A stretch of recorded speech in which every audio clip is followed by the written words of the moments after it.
Vela Kimbangu, il y avait des critiques au Batba critiques qui avaient dit que non, ceux qui oyebi Makamozo le baté, tika. Na le baté. Le baté tika. Ton mon qui message à l'oba comme là qui critique. Moi je préfère mieux. Na ngaku koyoka l'histoire na batouté. Mais mingi je préfère mieux molimo mon centre. A kolobela ngatala izaka bobo na l'âge de confiance. Baza ba sentiment na bango eza tendance moko ya bakimangise il faut ka balo babongo mais na mingi na confiance à molimo centre nde na lobaki yenda loba bien yenda révéler ba tumanga bien pour kota tito botam to ko libiso histoire ya papa Simon Kimbangu le prophète wa kufa to yebi angote mais na yelelo na kati ya Bible nzamba bando révélenga makambo koleka oyo bango peut-être pe ba yebi ke nzamba yebi nyonso po lo mo batami liboso ndambe eza na ngote histoire biso Kimbangu te pa bicha Congo Congola bicha monde non. Il était un simple prophète qui n'attend ya puis message na ye au batbazara qui éclairé peuple noir peut-être à se découvrir quasiment en liberté c'est passé est-ce que na mire médite na mire wana au président a fukamaki priya ki nzamba azalaka wana ya lamentation comment ce président a na foi na ye qui azala qui touché molimo etinda qui poussa qui fukama wana a touché mire wana c'est pas mauvais attendre un président dans motoyo a nzambe ayamba Yesu Masia lokwa mokonzi po mobichi ayamba Kimbangu te royaume na bango ya famille Kimbangu o babenga église qui ne l'est pas qui ne le sont pas baza église te problème ba kimagiste et là problème te papa n'attend de la fin zato éclairé qui est chrétien qui ne l'est pas chrétien qui est église qui n'est pas une église et ça problème te ba kimagiste papa nazo attaquer bango te mais nazo ya kotia le point sur les i moni le point sur les i il faut to yeba nani a église nani a église nani a chrétien nani a chrétien on peut jamais servir deux maîtres à la fois on sait Kimbangu on sait Jésus-Christ c'est où c'est écrit où et comment wapi j'ai sur le bec que to servir Kimbangu to servir mutu mususu to servir Jésus-Christ na landi ba on émission moko na radio na bango ba lo ba nini elo tanga elo nano epika kingangwana oh non na moko le plan de sortie à moka o pona paix eza bango eza Kimbangu voya porte ya sortie porte ya entrée ya paix il faut Kimbangu mais ceux qui battent ba Kimbangu ba ko reconnaître Kimbangu ba reconnaître Kimbangu tant que qui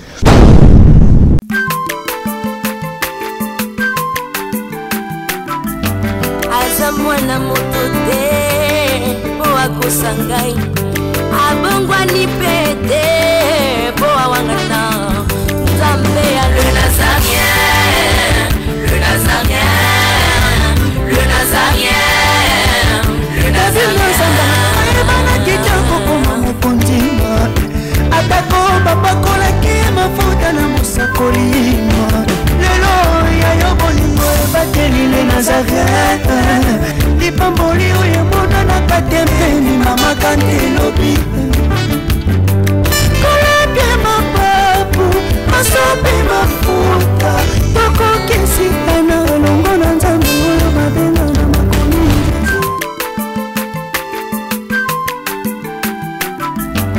aza mwana moto te po akosangai abongwani pete po awangana nzambe ya le nazarien le nazarien le nazarien Efada Thank you Fada, cher ami fidèle. L'union sont toujours besoin Kalibako qu'on a vu sur la 4 chaîne Abino Yali Nazareth TV na cadre émission Abino table 7 et présenté par votre humble serviteur Dadi Mukwaya. Je dis un grand merci à l'équipe Mobimba Yali Nazareth. Je dis un grand merci à la servante de Dieu Maman Tiffany Mokwa pour la confiance au Pessinga. Le table 7 dans un Mokwa prophète Ambour la mission comme prophète Michael. C'est avec lui nous allons nous entretenir tout au long de cette émission. Restez branchés, restez connectés dans votre chaîne Les Nazareth TV. Avant la bonne présentation l'homme de Dieu, on sait à la régie à Tieso Kati Ezudifié Balanzambe, Eusana Banzambe le Komo le Sako Mokonzi, il y a la servante de Dieu Maman Tiffany Mokwa et puis on se retrouve.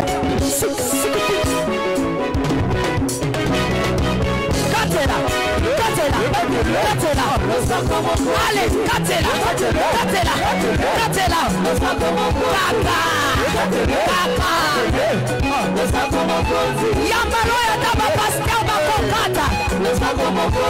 Katela.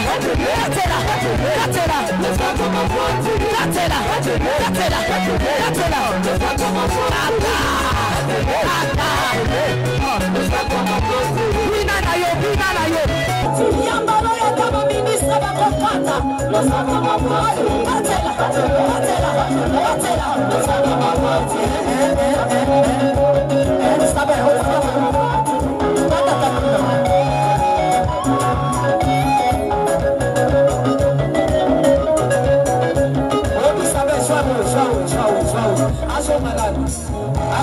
Eli. Okay,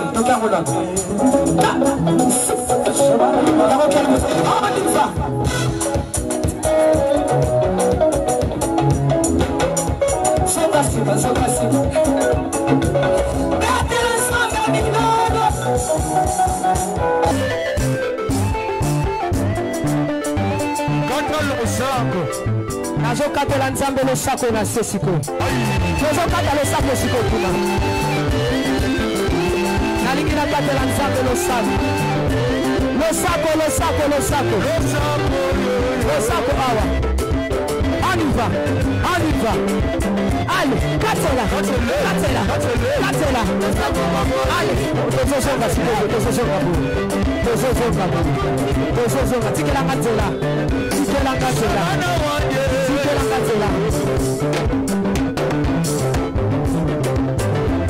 Nazosonga, s'il vous plaît, tikatela.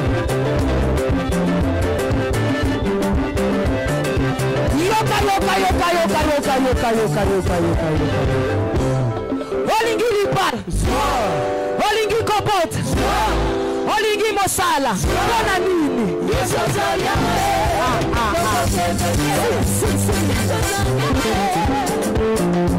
Voilà, on a biché ça le plaisir, on a Philomène Moukoya Motema Bivens de Moussel sous plaisir à celui qu'on appelle 3 fois boss Jack Pro depuis France, on a biché on le sait comment on dit et ça l'est vraiment plaisir. On a aussi notre caméraman on a derrière la caméra afin la caméra pour notre bino invité dans le prophète Michael. Bonjour à l'homme de Dieu. Bonjour journaliste, grand journaliste Moukoya Zadi. Santé de Nini. Très bien, avec Jésus-Christ, très bien, tout va bien. Moi j'attire par rapport à l'union sur Bazui Libakou Yakolando en ce moment dans le 4 chaîne à les Nazarènes TV.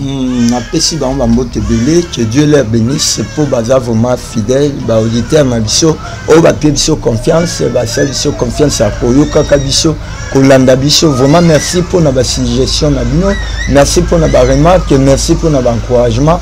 Je vous bénis vraiment, que Dieu vous bénisse et puis Dieu vous encourage beaucoup de toujours liboso boye ba toujours kolobela biso et ça pour l'avancement et pour la bonne œuvre et la réussite à Moussala Ndambe émission. L'homme de Dieu, toujours commence par la prière. On ne peut pas commencer cette émission surtout comme on a beaucoup de prière, quelques minutes par rapport à abonné, par rapport à l'union sur Bazui, il va quoi qu'on a besoin en ce moment.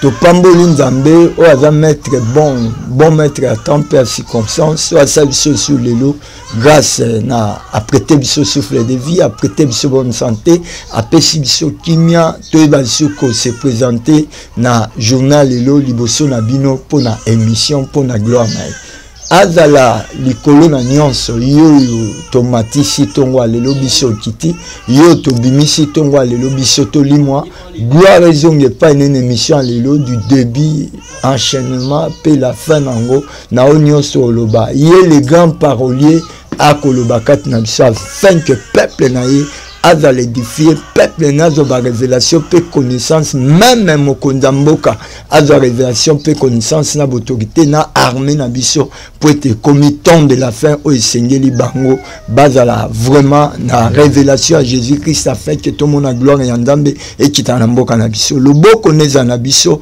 grâce neza na biso pe na auditeur nyonso za bomoko au nom de Jésus-Christ de Nazareth. Amen. Amen. Voilà l'homme de Dieu. Avant d'abord, on a dit que vous avez un message. Avant d'abord, on a copié ce message là pour la l'homme de Dieu vient nous excuser par rapport à un droit aux alliés, vu que non, il y a tout dans l'église, tout dans la Ninassili là. L'église, il y a l'homme de Dieu. Il y a ban à bazar trop. Il y a dit que non, moi, qui est le déranger, mieux déranger, mieux te vu qu'à tout ça et tout le monde. Ok, l'homme de Dieu. Tout le monde a qui tout ça qui tu as parlé de Kimbangu.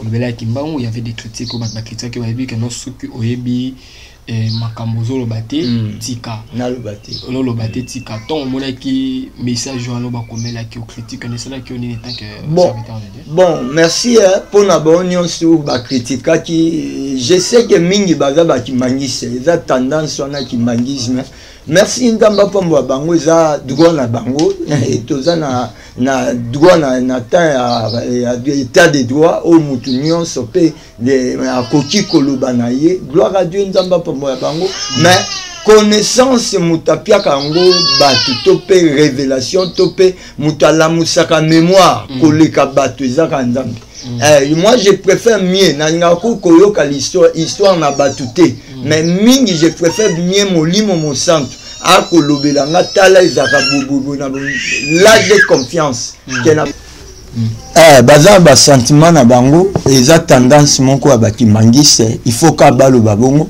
mais nazala mingi na confiance à molimo mon centre nde na lobaki yenda loba bien yenda révéla batu makambo bien pour kota titre botam to ko libiso et histoire ya papa Simon Kimbangu le prophète wa kufa to yebi angote mais na yelelo na kati ya Bible nzamba bando révélenga makambo koleka oyo bango peut-être pe ba yebi ke nzamba yebi nyonso po lo mo batami liboso ndambe eza na ngote histoire ezaka simple po eza likambo église tant to lo l'église et que tokomona na lobaka ngwa nyonso l'église église mon église eza na momoko tozomona na kati nango Jésus Christ eza komba dénomination ya mutu baloba 3 personnes te si la terre dans le monde nous n'avons pas deux ou 3 4 dénominateurs nous n'avons qu'un seul dénominateur qui est Jésus Christ de Nazareth au Bible le dans Actes des Apôtres chapitre 4 verset 11 à 12 dans le ciel sur la terre nous n'avons qu'un seul nom qui nous a été donné. Oh, Batunion, c'est la fouca, mais la Batunion, c'est la que Jésus-Christ de Nazareth est le seul Seigneur et le seul Sauveur, que le monde entier doit être sauvé. On ne nous a pas cité le nom de Kimbangu. Bapia Biso Kimbangu, t'es pas Bitsa Congo, Congolais Bitsa monde. Non. Il était un simple prophète, Aya qui n'attend Aya, puis message Naye, oh, Batbazara qui éclairé, peuple noir peut-être à se découvrir, quasiment liberté. C'est passé. Aujourd'hui, c'est Jésus-Christ. Pour maman na likamnande na eli lelo eza mingi likambo ya pe ya Congo na biso na mingi na conseil pour na président de la République notre excellence président Fati que je salue mokonza mboka nanga chef de l'état ya mboka Congo pe mboka nanga que j'aime beaucoup eloko nini na lingi vraiment na loba ye président na biso Fati ye na komai na ouvrage ye wana na ye kopesa ye toli Dieu peut sa président de la République Tolipo conseiller azaba père spirituel mais yo ozoba kopesa Tolipo ba obaza entourage na ye azaba père spirituel azaba pasteur o balandela ye ba prière ba pesa ga Tolite yo ba mtopesa Toli peut-être peut Toli na bango ezo correspondre te na o eza peut-être besoin na ye papa Joseph il y a Bible ayai kopesa Pharaon Toli Pharaon azalaki na ba conseiller Pharaon azalaki na ba conseiller il avait plusieurs conseillers au bazali na ba magie ba magicien ba astrologue ba tebele bazali pembeni ya Pharaon mais conseil na bango produisait nani wana bikana na tsara je crois nan Daniel ayai kopesa Toli azalaki na ba conseiller mais tu vois que Toli oyo eyaka mingi ko sauver mboka to pe ko bikisa mokonza mboka so tali Toli wana eutaka mingi libanda bat bayaka nango toujours za bato libanda mutu moko boye oyo aye libanda nzamba préparer déjà avant même le temps avant même la fondation du monde ozomona bato wana bayaka lokola conseiller ya mokonza mboka inattendu un conseiller inattendu oh ebana na été bazila été mais akoyo moni Toli na été porter un plus mboka biki mokonzi pe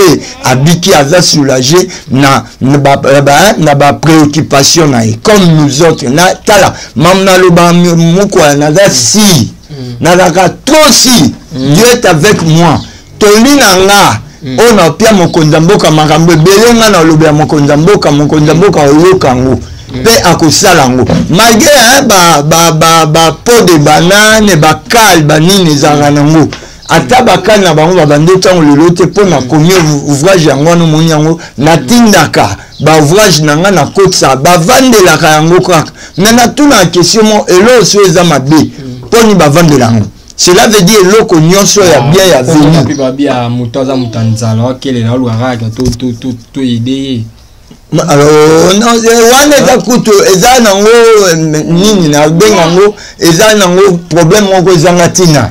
Ndala koma nzamba lesa ne biso ata moi muke biso d'abord yeba on na biso le mon avis chrétien bandima kotambo na Jésus Christ bandima peine ya souffrance na kati ya peine ya souffrance wana wi nzala ezango kozanga bolumbu ezali na yebango nzambe wana pesa batu ne biloko pour bisoto apporter solution na ba o bazanyango neti président de la République et le quoi de Luka azanango te azangi toli o pene ko bitsa ye azangi toli wana o ko bikisa ye o za ye eza kati ya présidence te na ba conseiller na ye eza kana nga libanda cela veut dire ngane fona ya toli wana ngala olobane eza ndenge mote na ba conseiller na ye o na piembote baza ba grâce na bango na bango mais o yanga eza yanga na koya na un plus o bango baza nango te o ndeko bitsa Congo pe mokonza mboka azala bien éclairé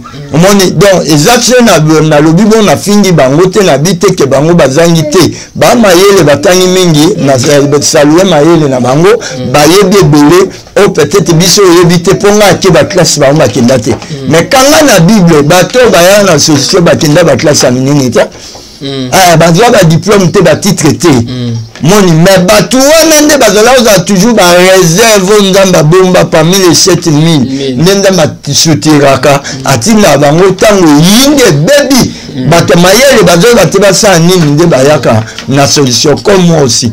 C'est ce qu'on dit au mélange chef de l'État aux autres. Toli on a même chef de l'État en tout cas eza toli a libosé zanano atalela kaka ndambo ya fait confiance. Toli a liboso atare vraiment makanisi na ye likia na ye foi na ye mobimba na nzambe yo ya Israël. Le Dieu d'Israël c'est le Dieu véritable. Mon mutako soto ndambe sokini le Dieu c'est le Dieu d'Israël. Abeta to la bia nzambe ya Israël ya Abraham ya Isaac père Jacob qui est Israël et atale la nzambe wana Bible lobi Yesu alobaki on ne peut servir deux maîtres à la fois namona ngana mona président uti Israël akendaki ko s'incliner kuna bazo reconnaître que toza na nzambe kuna ake Israël pour relation na maison mais kasi elo art président ça qui bino obaki que non président qui libana nzamba zala souté na mimi lidane de président qui no fuka mana qui no visiter tomba Jésus obaki que non nzamba zala sukuna te bablo na fallait pas ça la te condamner qui président papa dadi bino banani ba condamner président ce sont ses opposants c'est pas moi ngana opposant président te condamner. Vous êtes et voulez-vous investir à Kinshasa? Voulez-vous réjouir de vos business? L'opportunité à ne pas rater. Toronto City VIP à Maluku. Un des meilleurs endroits pour résider ou implanter votre business. À quelques minutes du fleuve Congo, le fleuve de nos ancêtres. Juste en face de la zone économique si spéciale qui est le quartier commercial et industriel de Maluku. Waouh! Non loin du centre de ville Maluku, un quartier en pleine expansion, à quelques mètres du Macadam. Toronto City vous propose un terrain de 20 mètres sur 20 avec des bornes cadastrales. Sur un site accessible, urbanisé, avec espace de jeu, espace vert, magasin, centre médical, marché, etc. Je vous appelle. Venez nombrer et acheter. Donc, je voulais juste faire l'appel à nos frères de la diaspora, de partout où vous êtes, en Afrique, en Amérique, à l'Océanie, à l'Europe, en Asie, pour venir acheter les terrains que nous sommes juste en train de morceler. Vous allez bien voir qu'il y a des bornes, il y a même les travaux qui sont juste en train d'effectuer. Donc le terrain est bel et bien assuré. Il y a l'eau non loin de nous, vous allez voir, derrière moi c'est la régie des eaux. De l'autre côté c'est le société Vodacom. De Vodacom. Et devant moi c'est juste World Vision. Là où Vision Mondiale sont juste en train aussi à un projet de construire les maisons pour ces travailleurs. Donc voilà, nous sommes ici à Maluku. C'est déjà un endroit habitable. Et les quartiers, comme vous allez voir de l'autre côté, c'est déjà habitable. Il y a déjà les gens et c'est non loin parmi les autres cités que vous connaissez déjà. Donc je suis très fier de vous présenter ces produits qui n'est rien d'autre que, oui, nous achetons les voitures, nous achetons tout ce que nous pouvons avoir. Mais avoir une parcelle, c'est vraiment une très bonne chose. Pour tout contact, contactez Willy Mafuta au plus 1 90 57 30 15 40. Toronto City, waouh, les 4 qui nous réservent l'avenir de demain. Vive le Congo, vive Kinshasa. Est-ce que na mir wana au président a fukamaka priya ki nzamba azalaka wana ya malamatasi ko mama ce président za ina foi na ye ki azala ki toucher molimo ya etinda ki poussa ki fuka mauna a toucher mi wana c'est pas mauvais. Attendre président za na mutoyo a ebi nzambe ayamba Yesu masia lokwa mokonzi pe mobichi ayamba kimbangu te lokwa mokonzi pe mobichi ayamba n'importe qui te ayamba dénomination comme musute ada chrétien né de nouveau baptisé du fait par immersion et du fait du Saint-Esprit ayamba Jésus-Christ andimela lokola kolo na ye mobimba pe mobichi so aza de lo na pouvoir mutaza auteur source ya ba pouvoir mutatie wana c'est Jésus-Christ mutatie ye. Donc ce qui a ayamba molimo musantu du fait que molimo ane poussaki kende Israël pour ma nyonso ebonga, moi je l'encourage parmi bateau ba encourage qui na eloko asala Israël nga l'encourage kaya sala bien et ça démarche mo kitoko pour mobutu ateka mboko na satana il a fallu kozonga concilier l'endroit d'Israël pour biso to vivre bénédiction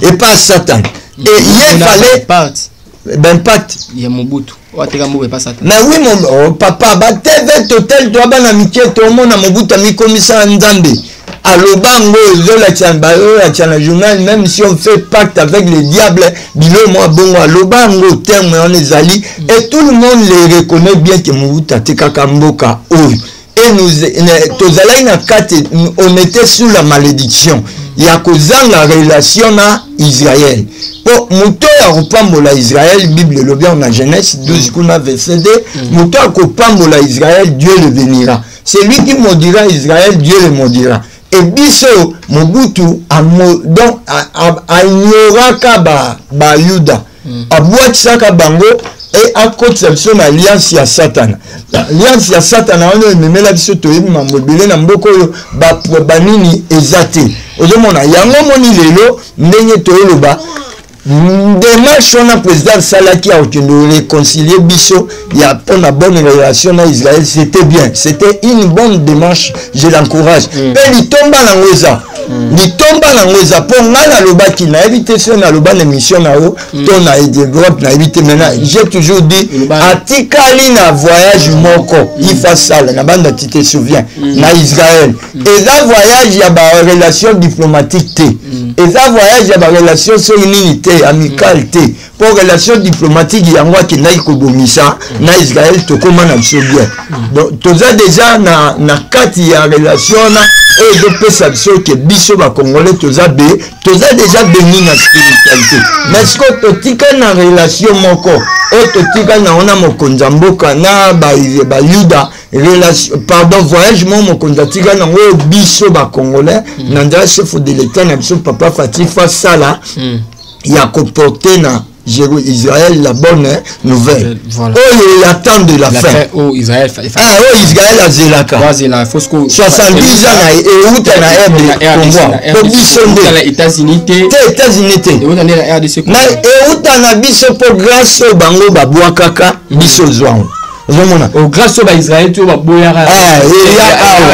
pas na biso to nango lelo nde na lobaka pas na biso pas na biso yaka na ndila papa Kimbangu le prophète o akufa ba o bazali loté et grâce wana ba o bazali lelo ba perda yango ba simba vision papa Kimbangu te et biso to yebi idéologie wana omoni o nzamba lingaki après Kimbangu nini faut biso ba congolais to ça ngana na plan wana ngana na plan wana ngana oui après da Kimbangu tika biso ba congolais to ça ce que vous avez plan wana après Kimbangu ba oyo peut-être ba cause la ba adepte na ye ba descendant na ye po balanda ligne ne ba ça la vision ne ba ça la ngoti banane batu na ye wana oyo basala dynastie na bango royaume na bango ya famille Kimbangu oyo babenga église qui ne l'est pas qui ne le sont pas baza église te problème ba kimagiste et là problème te papa n'attend de la fin zato éclairé tu es chrétien qui ne l'est pas chrétien tu es église qui n'est pas une église et ça problème te ba kimagiste papa nazo attaquer bango te mais nazo ya kotia le point sur les i moni le point sur les îles il faut to yeba nani a église nani a église nani a chrétien nani a chrétien on peut jamais servir 2 maîtres à la fois on sait Kimbangu on sait Jésus-Christ c'est où c'est écrit où et comment wapi j'ai sur le bec que to servir Kimbangu to servir mutu mususu to servir Jésus-Christ na landi ba on émission moko na radio na bango ba lo ba nini elo pianga elo nano epika kingangwana oh non na mboko le plan de sortie à mboka o pona paix eza bango eza Kimbangu voya porte ya sortie porte ya entrée ya paix il faut Kimbangu nde soki batu ba obéir ya Kimbangu ba ko reconnaître Kimbangu ba reconnaître Kimbangu tant que qui ba reconnaître Kimbangu mais tant que serviteur de Dieu qui est déjà passé sa mémoire est oubliée n'a pas oublié mémoire maye Kimbangu qui papa Kimbangu qui Kimbangu aleka ba Abraham aleka ba Daniel aleka ba Joseph aleka ba David non Dieu n'a beti tolo kuna mutu mona Bible l'homme c'est David batan Kimbangu ta ngala oloba eloko moko oyo il faut sala mana mboko président na biso soki akendaki kosincliner na Israël aza so na droite akendaka kokende mpe kuna na Kimbangu na bakimbangisi kolukani na kamba okelukani ake na kamba osani kamba ekopeseni kamba yango ekopia epenani kamba ezaka nini liye saint yango bango balobela bakomangwa Israël ce que le nizanatia qui n'a pas visité babiloko wana ezaka pe ndenge ko papa Israël c'est un pays c'est une nation bénie non problème te et la nation bénie nation ya promesse kamba eza na promesse biblique te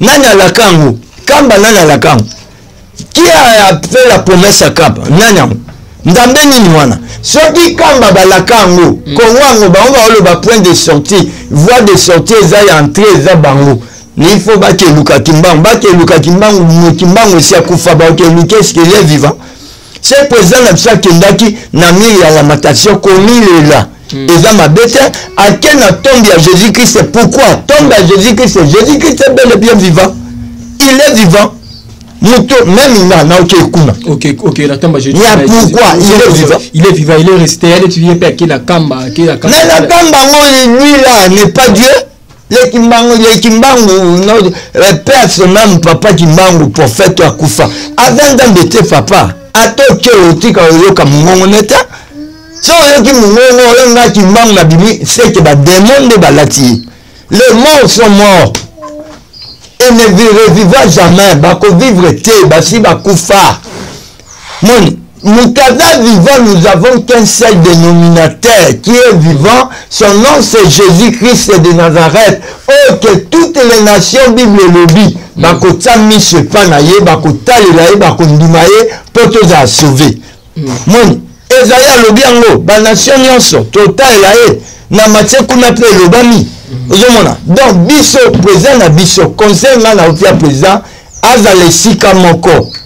Atambusama kansine par-ci par-là te. Pour la guerre ya mboka na biso Congo, Plat ya sorti naza nango ngala nango na prière auto sala na mboko yo po kimie kota naza nango. Ça sera une prière au nom de Jésus-Christ de Nazareth, pas au nom de Kimbangu.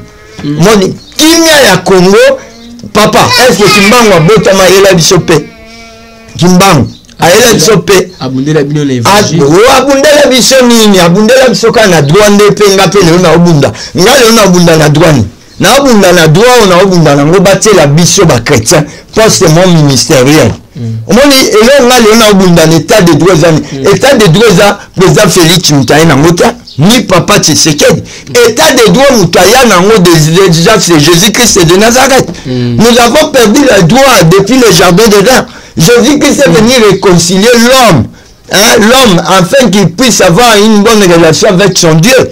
Il était un médiateur pour que l'homme puisse retrouver ses droits qu'il avait perdu au jardin d'Éden. Voilà là où l'état de droit a commencé. L'état de droit n'a pas commencé sur la terre. Oh, nous tout le monde sommes le pakalaya qui n'est état de droit. Non, état de droit et justice, c'est outina Nzambe, outina Jésus-Christ, ndaya kinango. C'était depuis la création, état de droit mutabebisa, Jésus-Christ a eu la nouvelle alliance, a réconcilié Moutou, Nzambe a zongi abadouana. Voilà l'état de droit. Ok, l'homme de Dieu, voilà l'état de droit, principe en Zanini, au photo salila.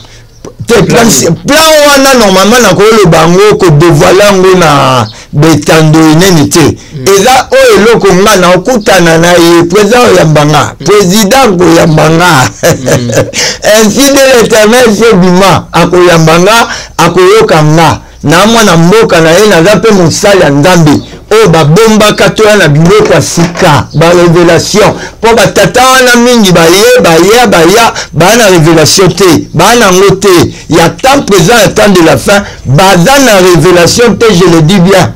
Plan de sortie ndeni toko sala mboko bima na makamba ba boumbo ya ba guerre po guerre wana na yeso ça vient de Dieu. Moni guerre wana mutatinda ngoye mo ezanzambe eza pourquoi po ba condignoso na bango bakimbangise wana na banani bafukamela Jésus-Christ de Nazareth. Ok, voilà l'homme de Dieu vraiment les services tout chité parce que tout comme dans souka émission mode de la fait cause anini et parce que tu continues émission oh on a numéro de téléphone rapidement. Moi ya retrouvaille ya kokabona au revoir pardon moi ya au revoir ezaka ke Nzambe ndena lobi président de la République a likia mobimba totalement foi na ye makanisi na ye pa Nzambe ni na Russie Poutine a pia biso nini te victoire te eza victoire ya Poutine te victoire notre victoire viendra de Jésus-Christ de Nazareth. Président ta Nzambe aluka moyen ndenge toyoba ba onyos ba oyoka message ba komisela ye président aza président nanga aza na besoin pe ya yoka nga naza moko ya mboka na ye naza mosali ya Nzambe nazwa ba révélation de pe pona mboka en tout cas président sala toi tendenga numéro nanga eza 0 plus 243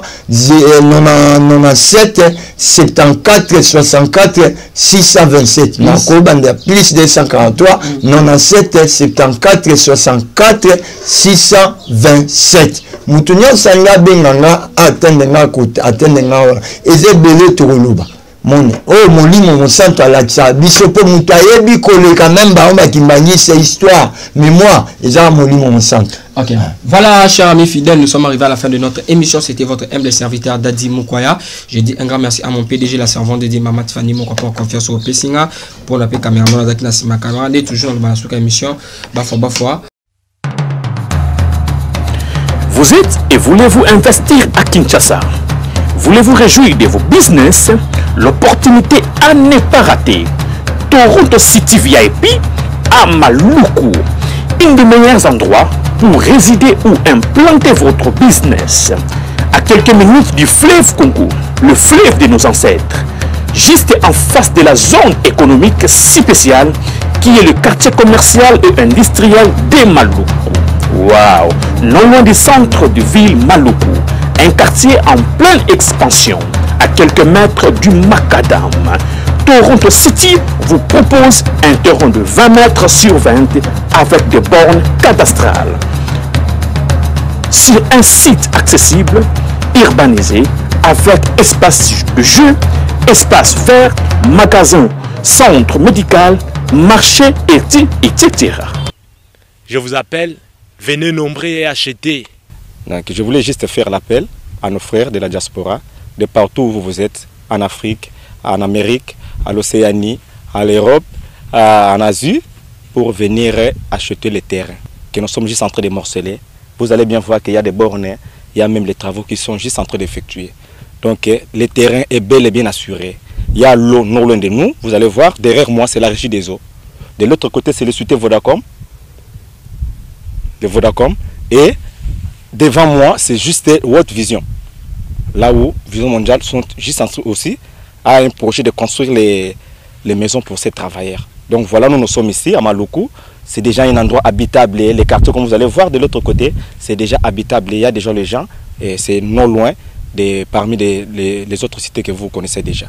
Donc je suis très fier de vous présenter ces produits qui n'est rien d'autre que, oui, nous achetons les voitures, nous achetons tout ce que nous pouvons avoir.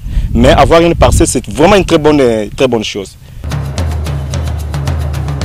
Pour tout contact, contactez Willy Mafuta au plus 1 90 57 30 15 40. Toronto City, waouh, les 4 qui nous réservent l'avenir de demain. Vive le Congo, vive Kinshasa.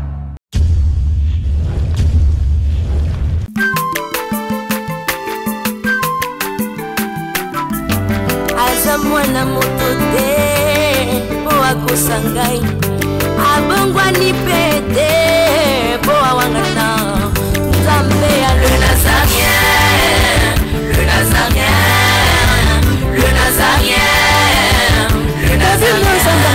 Bana kitoko koma mokondima atako babakolaki mafuta na mosakolima lelo ya yo bolingo ebateli le nazarien lipamboli oyo emonanaka te mpeni mama kanti elobi